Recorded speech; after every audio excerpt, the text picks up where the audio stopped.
नमस्कार, रिवर 24 के ताज़ा तरीन अंक के साथ मैं शैलेंद्र। सबसे पहले प्रमुख खबरें। खाद की कमी को लेकर किसानों ने लगाया प्रशासन और सरकार पर आरोप। बेरोजगारी और सुअर पालकों की समस्याओं को लेकर किसान मोर्चा के बैनर तले सौंपा गया ज्ञापन। राष्ट्रीय विंध्य महोत्सव 2022 का हुआ समापन और लक्ष्मणबाग संस्थान में गेट निर्माण को लेकर आसमानी तत्वों ने डाला व्यवधान। प्रशासन और स्थानीय लोगों की मदद से काम कराया गया शुरू। खबरें विस्तार से।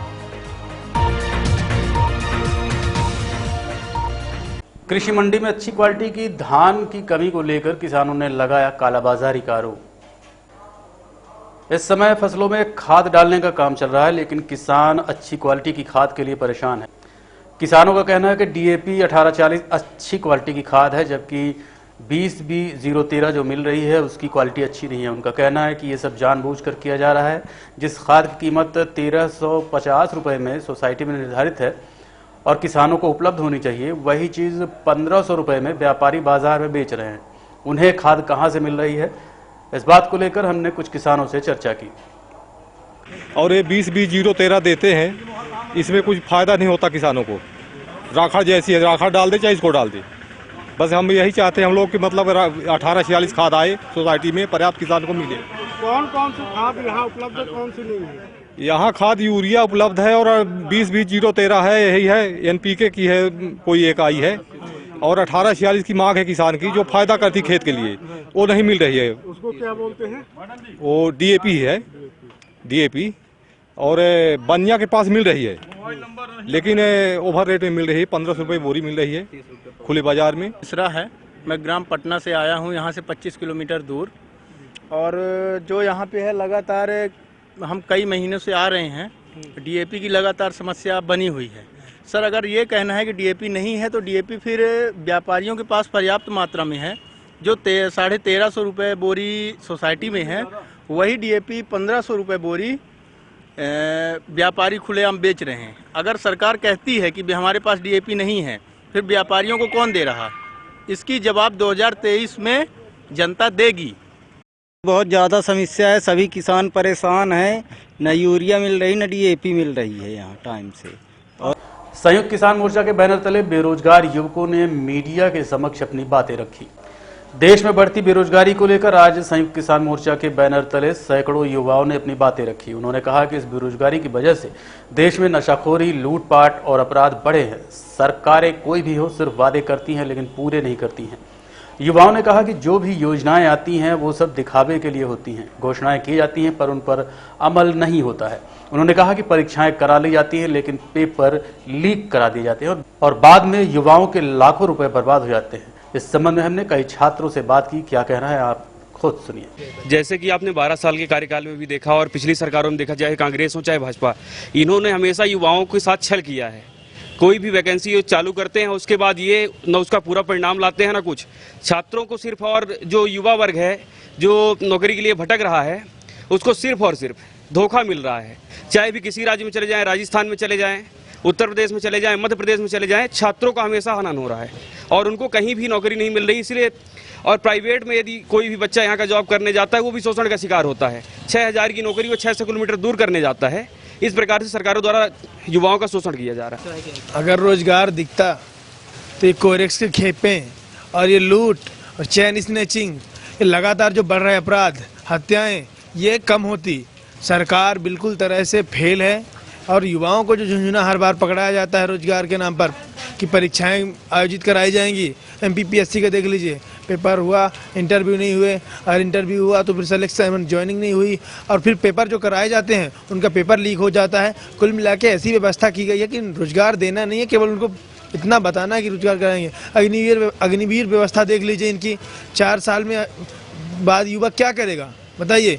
जब तक उसकी प्रिपरेशन तैयारी करने की जब एज होती है तो उसके बाद वो तो खुद इतने समय में खप जाएगा कि उसके लायक नहीं बचेगा। कुल मिला के व्यवस्था ऐसी बने आए हैं ये लोग कि किसी भी व्यक्ति को इतना सता दो कि दाना दाना भी दे दो तो खुश रहे।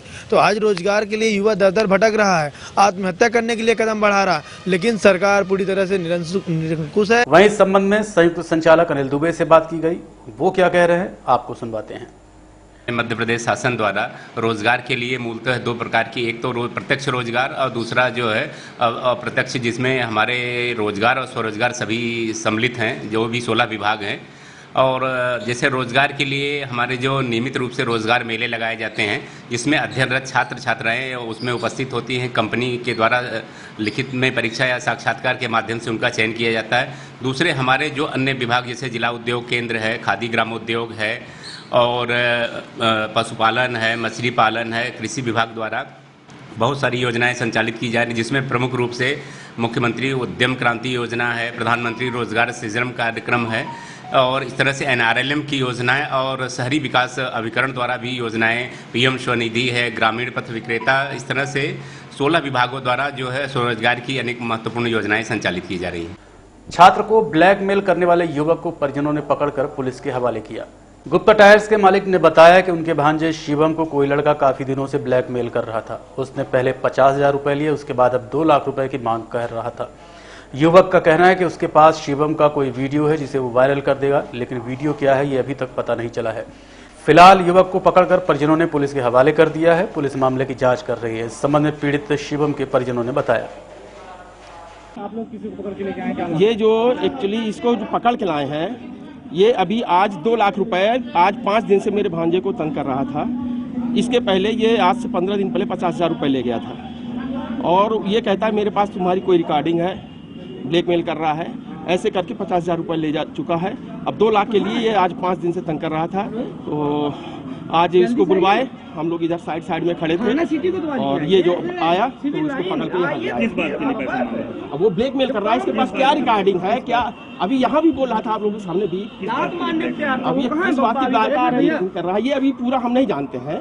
किस बात को लेके प्रॉब्लम है, क्या रिकॉर्डिंग है, किस क्या कहते किस मैटर में ब्लैकमेल कर रहा है। शिवम ले चुका उच्च अधिकारियों से इस मामले में अवगत नहीं दी। अभी क्या हुआ, फिर भांजे को जब 5 दिन से ये कह रहा था कि मेरे को 2 लाख दो। अब 2 लाख रुपए के लिए ये लड़का अभी 2 दिन से भोपाल भाग गया था भांजा, वहाँ मेरी भांजी है। फिर वहाँ उसको भेजा, वहाँ जाके उसने उसको बताया कि मेरे को एक लड़का है जो रीवा का है, ब्लैकमेल कर रहा है, ऐसे करके मेरे से 50,000 ले चुका है। अब 2 लाख के लिए वो इतना तंग करके रखा है कि मैं परेशान हूँ, मतलब मेंटली इतना डिस्टर्ब था लड़का 2 दिन से। यहाँ मेरी अपनी सूकर पालकों को मुआवजा दिलाने के लिए आज संयुक्त किसान मोर्चा द्वारा ज्ञापन सौंपा गया। रीवा जिले में अफ्रीकन स्वाइन फ्लू की वजह से हजारों की संख्या में सूकरों को प्रशासन द्वारा इंजेक्शन लगाकर मरवा दिया गया था, जो महामारी को देखते हुए जरूरी भी था। लेकिन इसके बाद सूकर पालकों में काफी रोष है। उनका कहना है कि इस वजह से उनका व्यवसाय बंद हो गया है। खाने पीने की वस्तुओं की व्यवस्था कैसे हो, उनके लिए यही एकमात्र कमाई का साधन था। यहाँ तक कि शादी विवाह में भी इन्हीं जानवरों का इस्तेमाल लेन देन में होता था। अब जब इनके जानवर ही नहीं रहे तो अपना घर कैसे चलाएंगे। उन्होंने कहा कि सरकार इस ओर बिल्कुल ध्यान नहीं दे रही है, जबकि जिस विचारधारा की सरकार है हम भी उसी धर्म जाति के लोग हैं, लेकिन प्रशासन और सरकार बिल्कुल ध्यान नहीं दे रही है। पीड़ितों ने कहा कि अगर समय पर मुआवजा नहीं मिला तो आंदोलन किया जाएगा। सर हमारे घर में कुल 25 सुअर मरे हुए हैं और अफ्रीकन स्वाइन फीवर के जैसे चला है सर, तो उसमें हम क्लासिकल स्वाइन फीवर का वो वैक्सीन भी लगवाए हैं, फिर भी नहीं बचे हैं सर जानवर। और सर अच्छे से सर करने के लिए जी सर, जब सर शूट करने आए हैं तब इसके पहले हमारे जानवर मर चुके थे सर। अब बताइए हमारे पास जानवर है तो मैं कौन सा जानवर, किसका जानवर पकड़ के दे दूं कि उसमें मतलब मरवा के उससे मुआवजा। अब बताइए हमारे सर कोई जानवर बचे नहीं तो मैं कौन सा जानवर मरवा दूं। जो हमारे जानवर मरे हैं हमें उसका मुआवजा मिलना चाहिए। और मांग है कि हमारे बसौर समाज को, सभी बसौर समाज जो गांव से भी हैं शहर से भी हैं, सभी को सुअर जो मर गए हैं अपने से जो शासन प्रशासन ने मरवा दिया है, सभी के लिए मुआवजा मुहैया कराए और सभी को मुआवजा मिलना चाहिए, यही हमारी मांग है। नहीं तब तक हम लड़ाई लड़ते रहेंगे जब तक मुआवजा नहीं मिलेगा। करते बिया करते हैं, इसी जानवर से हम लोग जी रहे हैं और जानवर में शादी में जानवर नहीं मारा जाता तो बारात वापस चली जाती है। तो हम लोग तो जड़ से उखड़ गए, बच्चे भी छोटे छोटे बच्चे शादी ब्याह करी थी, उसी में कर्जा लेते तो भरी थे। जानवर के वजह से हम लोग कर्जा लेते और जानवर जब बड़े होते तो बेच के कर्जा चुकाते। तो हम लोग जड़ से तो उखड़ गए और सुनाई कुछ नहीं हो रही है। अभी कोई मुआवजा राशि कुछ मिला? कुछ नहीं, हम लोग जाते नहीं खाते, सब ऐसा ही चला गया, कुछ नहीं दे रहे सरकार कहते हैं। और जो जिसका जिंदा है उसको मरवाते हैं। किन मांगों को लेकर यहाँ धरना प्रदर्शन चल रहा है? ये अफ्रीकन स्वाइन फ्लू के कारण जो प्रशासन ने गाइडलाइन जारी किया है, जिसके कारण तमाम रीवा जिले सहित पूरे मध्य प्रदेश के अंदर इंजेक्शन लगा के वेटनरी विभाग, नगर निगम विभाग ने सुअरों को शूट कर दिया और बहुत सारे सुअरों की, हजारों सुअरों की रीवा जिले में मौतें हो गई हैं। और लेकिन उनको कोई भी आज तक राहत रास नहीं मिली है। मुझे जो जानकारी है, जो शासन की गाइडलाइन थी, उसमें ये स्पष्ट रूप से कहा गया था कि जिन सुअरों को शूट किया गया है 1 कुंटल वजन पर 15,000 सरकार देगी। लेकिन स्वाइन फ्लू के चलते हजारों सुअरों की मौतें हुई, जिनको शूट किया गया ना तो उनका मुआवजा दिया गया और ना ही जो मौत बीमारी से मरे उनका मुआवजा दिया गया। तो हमारी मांग है कि सबसे पहले इनका जो प्रमुख धंधा था, बांस का धंधा था, बांस से ये बर्तन बना करके अपना रोजगार चलाते थे, लेकिन वो भी धंधा सरकार ने खत्म कर दिया है, बांस प्रतिबंधित कर दिया है। तो इसलिए उनके पास सिर्फ सुअर पालन बचा है और सुअर पालन उनकी खेती है इस गरीब परिवार की। मैं ये कहना चाहता हूँ, जो हिंदूवादी सरकार बैठी है, जो हिंदू राष्ट्र की बात करती है, ये भी हिंदू समाज के लोग हैं, लेकिन सबसे दबे कुचले समाज के हिंदू लोग हैं। ये सरकार क्या कर रही है? इनके पास एक वक्त की रोटी नहीं है और इस तरह से इनके सुअर मार दिए गए तो सबसे पहले तो गंभीर अपराध है। जो वेटनरी विभाग है, उनके जो आला अधिकारी हैं, उनके खिलाफ FIR होना चाहिए। यदि आप पोस्टमार्टम करते हैं तो आपको इलाज करने का भी अधिकार है, तो उनके खिलाफ FIR होना चाहिए और प्रति सुअर 10,000 से अधिक का मुआवजा जो है प्रशासन दे। हम सूची सौंपेंगे, कलेक्टर को ज्ञापन देंगे, मुख्यमंत्री को भी कॉपी है। और यदि सरकार ने कार्रवाई नहीं किया तो ये चेतावनी देकर के यहाँ से जा रहे हैं कि इस कलेक्ट्रेट को जाम कर देंगे। रात दिन तक यहाँ पूरे जिले के लोग आएंगे और यहाँ धरना चलेगा। और इस सरकार को बताने आए हैं, कलेक्टर साहब को भी हम चेतावनी देने आए हैं कि शिवराज सिंह जी से आदेश लेकर के इन गरीबों को मुआवजा देने का काम करें और विधिवत सर्वे कराएं। हम सूची सौंपेंगे, यदि हमारी सूची गलत है तो आप सर्वे करा लें, अन्यथा बड़ा आंदोलन संयुक्त किसान मोर्चा करेगा। आज हमारे सभी संभाग स्तर के मोर्चे के नेता यहाँ शामिल हैं और आगे की भी लड़ाई में भारी मात्रा में यहाँ लोग उपस्थित रहेंगे। लक्ष्मण बाग संस्थान के गेट निर्माण में असामाजिक तत्वों ने रोक लगाने की कोशिश की, लेकिन नाकाम रहे। पिछले 2-3 महीनों की घटनाओं पर अगर सामान्य नजर डालें तो ऐसा प्रतीत होता है जैसे रीवा शहर में सामाजिक सौहार्द बिगाड़ने असामाजिक तत्वों द्वारा लगातार कोशिश की जा रही है। हालांकि रीवा शहर हमेशा से शांति, विश्वास और भाईचारे के लिए जाना जाता रहा है, इसलिए संभवतः इन लोगों के मंसूबे पूरे नहीं हो पा रहे हैं। ऐसा ही एक मामला आज सामने फिर आया है, जब लक्ष्मण बाग संस्थान की ओर से मुख्य प्रवेश द्वार का निर्माण कराया जा रहा था, लेकिन किसी असामाजिक तत्व ने उसे रोकने की कोशिश की, जिस पर ठेकेदार डर गया और लक्ष्मण बाग के पुजारी को फोन पर सूचना दी। इसी बीच पुलिस को भी सूचना दी गई। मौके पर पुलिस पहुंची और स्थानीय लोगों ने आपसी सूझबूझ से मामले को रफा दफा कर दिया। बताया जा रहा है संभवतः किसी नशेड़ी व्यक्ति ने ऐसी हरकत की थी। फिलहाल मामले को शांत करवाकर निर्माण कार्य पुनः शुरू कर दिया गया है। आम जन को चाहिए कि ऐसे लोगों पर सख्त नजर रखें ताकि शांति व्यवस्था कायम रहे और सूचना मिलने पर तुरंत पुलिस को जानकारी दें। ये लक्ष्मण बाग संस्थान द्वारा मुख्य प्रवेश द्वार बनाया जा रहा है, तो कोई असामाजिक तत्व आया होगा तो इन लोगों को बोल दिया कि काम बंद करो। ऐसा कुछ नहीं है, वो उन लोगों की भी सहमति है और हिंदू मुस्लिम सभी की सहमति है, उसी की सहमति से बन रहा है, कोई दिक्कत नहीं। ये प्रवेश द्वार बन रहा है? प्रवेश द्वार लक्ष्मण बाग संस्थान का प्रवेश द्वार लक्ष्मण बाग संस्थान स्वयं निर्माण करा रहा है। वो जो असामाजिक तत्व कहाँ चले? अरे हो यहीं के मोहल्ले का होगा कोई नशेड़ी। यहाँ लक्ष्मण बाग संस्थान के लिए गेट बन रहा था, लक्ष्मण बाग संस्थान के ही ओर से। तो अभी फ़ोन गया, हम कलेक्ट्रेट में थे कि भाई कुछ लड़के लोग आके तो बोलते हैं काम रोक दो। तब ठेकेदार थोड़ा डर के रोक दिया काम। जब यहाँ आए तब तक पुलिस भी आ गई थी और वो लोग इधर उधर हो गए। अब तो चल रहा काम। कहाँ के लोग हैं जो काम रुकवा दिए थे? अब बिछिया के होंगे और कहाँ के होंगे, अब यहाँ तो बिछिया है। ये कौन सा काम चल रहा है? ये लक्ष्मण बाग संस्थान का चल रहा काम। गेट बन रहा है? गेट बन रहा है। रीवा जिले के सिंदहा पंचायत के बहुचर्चित मुक्तिधाम चोरी मामले में आया नया मोड़। मध्य प्रदेश के रीवा जिले के सिंदहा पंचायत में बहुचर्चित मुक्तिधाम चोरी मामले में एक नया मोड़ अब आ गया है। प्राप्त जानकारी के अनुसार मुक्तिधाम चोरी मामले में अब चौथे राउंड की जांच शुरू हो चुकी है। 12 सितंबर 2022 को ग्रामीण यांत्रिकी सेवा संभाग रीवा में अधीक्षण यंत्री कार्यालय में पदस्थ कार्यपालन यंत्री RL कोकेटे की टीम ने चौथी बार मुक्तिधाम चोरी मामले में अपनी जांच पूरी की। गौरतलब है कि इसके पहले कार्यपालन यंत्री कोकोटे और उनकी टीम के द्वारा 2 बार एवं कमिश्नर रीवा संभाग के अनुविभागीय एवं दंडाधिकारी सिरमौर नीलमण अग्निहोत्री की टीम के द्वारा राजस्व स्तर पर जांच की जा चुकी है, लेकिन ये मुक्तिधाम है कि मिलने का नाम ही नहीं ले रहा है, जिससे आमजन में काफी कौतूहल व्याप्त है। सभी की जुबान पर बस एक ही चर्चा चल रही है कि आखिरकार मुक्तिधाम सिंदहा पंचायत से गया तो गया कहां। मजेदार बात यह है कि पत्थर से बना हुआ एक स्ट्रक्चर सुदूर 15 किलोमीटर दूर पथरीले और जंगली भूभाग में पाया गया है। वह पत्थरों से बनी हुई बाड़ी के अतिरिक्त कुछ भी नहीं है, क्योंकि वहां पर मुक्तिधाम जैसा कुछ प्रतीत ही नहीं होता। क्या शुभ नाम है आपका? किस पोस्ट पे हैं? हम वैसे किसी पोस्ट पे नहीं है, सर्वेयर है। आज आपको यहाँ पर किस काम के लिए बुलाया गया था? ये इसका टॉप लेवल लेने के लिए।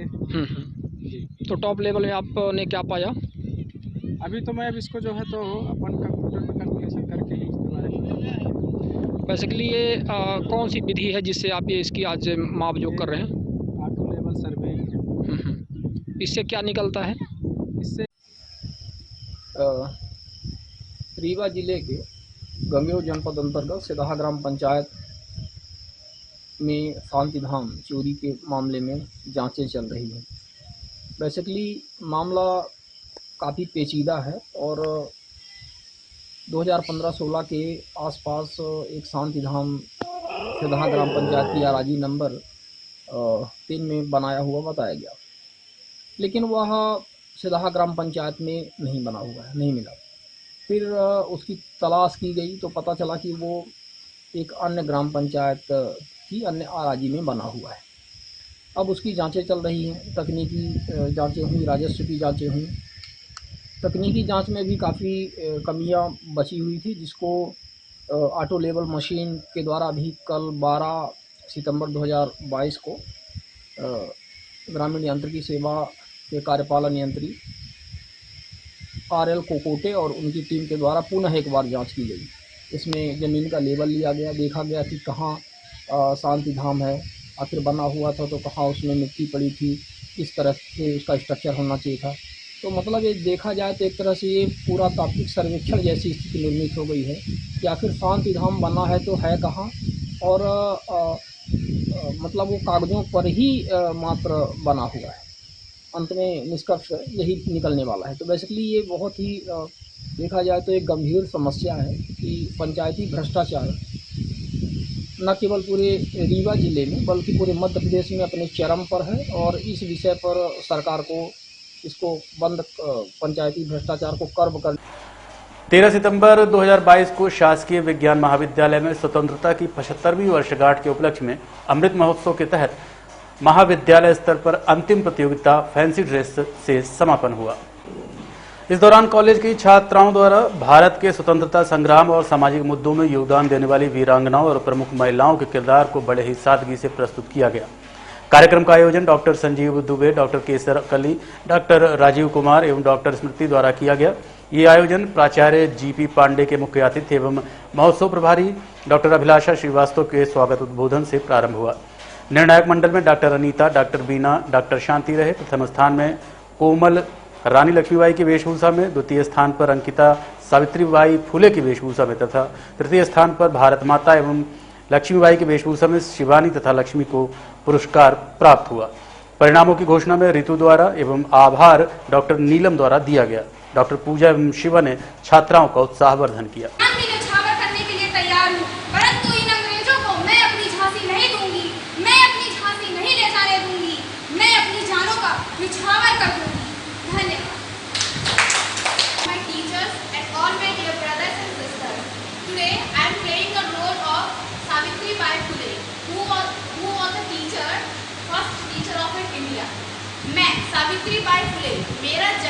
अगस्त क्रांति के संयोजक की ओर से नईगढ़ी क्षेत्र को सूखाग्रस्त घोषित करने सहित अन्य समस्याओं को लेकर ज्ञापन सौंपा गया।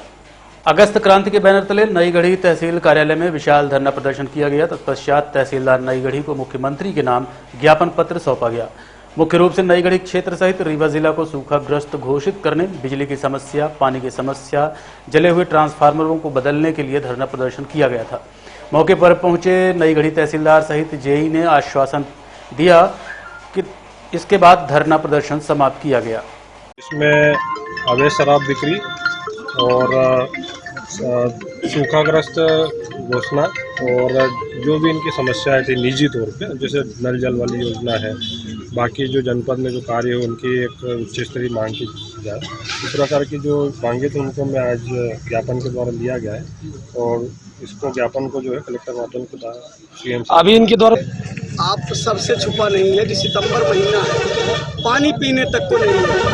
90% से ज़्यादा खेत सूखे पड़े, एक भी दाना अनाज का नहीं बोया गया। चारों तरफ सूखा के कारण किसानों के चेहरे मुरझाए हुए हैं। कई किसानों की ये स्थिति है कि उनके आगे के खर्चे का किसी तरह से उन्होंने बीज लेके हिम्मत दिखा के और सिंचाई करके उन्होंने कुछ थोड़ी बहुत फसल लगाई थी, खासकर जो बहुत एकदम जीवट लोग हैं हमारे यहाँ के, लेकिन उसके बाद भी प्रशासनिक लोग नहीं। कुछ लोगों ने सोचा था कि कुछ सिंचाई करके 1-2 एकड़ में धान पैदा करेंगे। 6-6 महीने साल से ट्रांसफार्मर जले हैं। उसकी हमारी मांग है कि तत्काल पूरे क्षेत्र को सूखाग्रस्त घोषित करके किसानों को मुआवजा दिया जाए। दूसरा, जब ट्रांसफार्मर साल से जले हुए हैं तो आखिर वो लोग कौन सी बिजली विभाग, प्रशासनिक विभाग, रीवा कलेक्टर और ऊर्जा मंत्री, ऊर्जा सचिव बता दें कि वो ऐसी कौन सी विधा है कि जब करंट ही नहीं, ट्रांसफार्मर ही नहीं, तो लोग कैसे लाइट जलाते हैं। उनको निरंतर बिजली का बिल दिया जा रहा है। नोटिस अभी आपने देखा, एक पटेल जी आए हैं, 56,000 रुपए का नोटिस और उनके ट्रांसफार्मर को जले एक हुआ।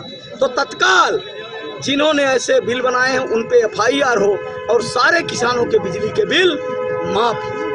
तीसरा, हमारे जो पटवारी भाई हैं, अगर हल्के नियत हैं, उनको अपने अपने हल्के बांटे गए हैं, वो अपने हल्के में जाएं, वहाँ बैठें, जिससे जो किसान रोज गांव से आते हैं, पैदल आते हैं, वो यहाँ ना भटकें। उनके काम उन्हीं के पंचायत उनके हल्के में हो। ये हमारी तीसरी मांग है। चौथी मांग है कि नशे का कारोबार जिस तरह से गांव-गांव में पुलिस के संरक्षण में, यहाँ के कुछ गुंडे माफिया हैं उनके संरक्षण में अपन सुधार करके उसी पुरानी व्यवस्था में अभी अपन बना के सभी के घरों में बिजली प्रवाहित कर रहे हैं। जहाँ पिछले 6 महीने से ज्यादा समय से केबल जली हुई है, लाइट नहीं जल रही है, बिल आ रहे हैं, उनके लिए क्या करेंगे? नहीं, केबल जो जली हुई है उनको बना सुधार के अपन बिजली दे रहे हैं। कब तक सुधार कार्य करवा पाएंगे?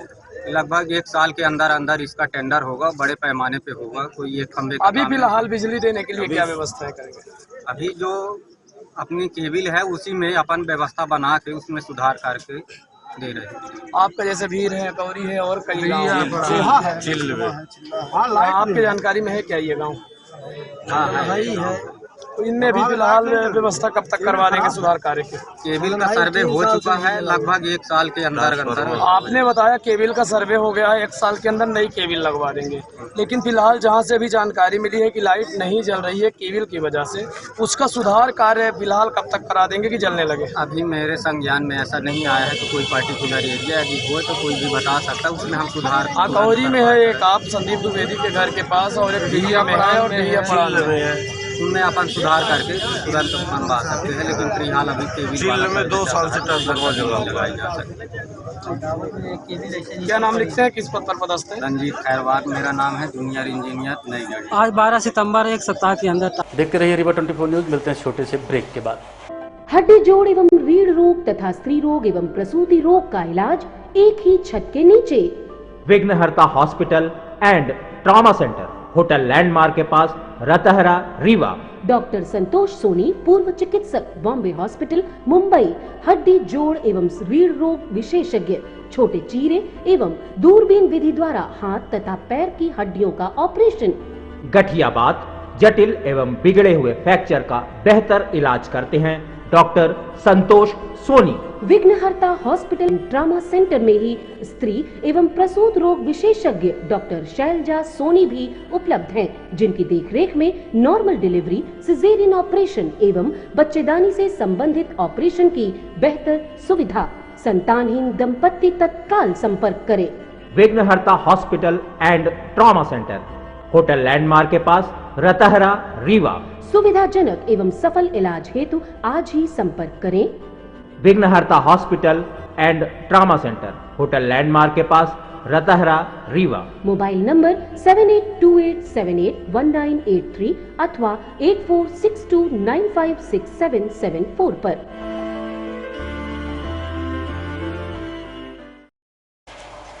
भारत सरकार संस्कृत मंत्रालय के सहयोग से रंग अनुभव सांस्कृतिक शिक्षा समिति के द्वारा आयोजित राष्ट्रीय विंध्य लोक महोत्सव के समापन दिवस में नाटक संत कबीर की प्रस्तुति हुई, साथ ही भव्य कवि सम्मेलन के साथ संपन्न हुआ। रीवा जिले के रायपुर करचुलियान स्थित मंगल भवन सभागार में 5वें राष्ट्रीय विंध्य लोक महोत्सव की अंतिम संध्या मंगलवार की शाम सुविख्यात अभिनेता एवं निर्देशक संजय मेहता के लेखन एवं निर्देशन में नाटक संत कबीर का मंचन किया गया। राष्ट्रीय विंध्य लोक महोत्सव का आयोजन संस्कृत मंत्रालय भारत सरकार के सहयोग से रंग अनुभव सांस्कृतिक शिक्षा समिति रीवा के द्वारा किया गया। पूर्णतः निःशुल्क महोत्सव में प्रत्येक दिन बड़ी संख्या में दर्शक नाटक और अन्य प्रस्तुत कार्यक्रमों को देखने पहुंचे। नाटक कबीर के जीवन के महत्वपूर्ण अंशों पर आधारित था। इसमें कबीर की पहेलियों, दोहों, कवित्व, लोकोक्तियों एवं सुंदर समावेश कर नाटक को सजाया गया। राष्ट्रीय विंध्य लोक महोत्सव के समापन अवसर पर ही भव्य कवि सम्मेलन का आयोजन हुआ, जिसमें प्रदेश के प्रतिष्ठित कवियों ने आयोजन में 4 चांद लगा दिए।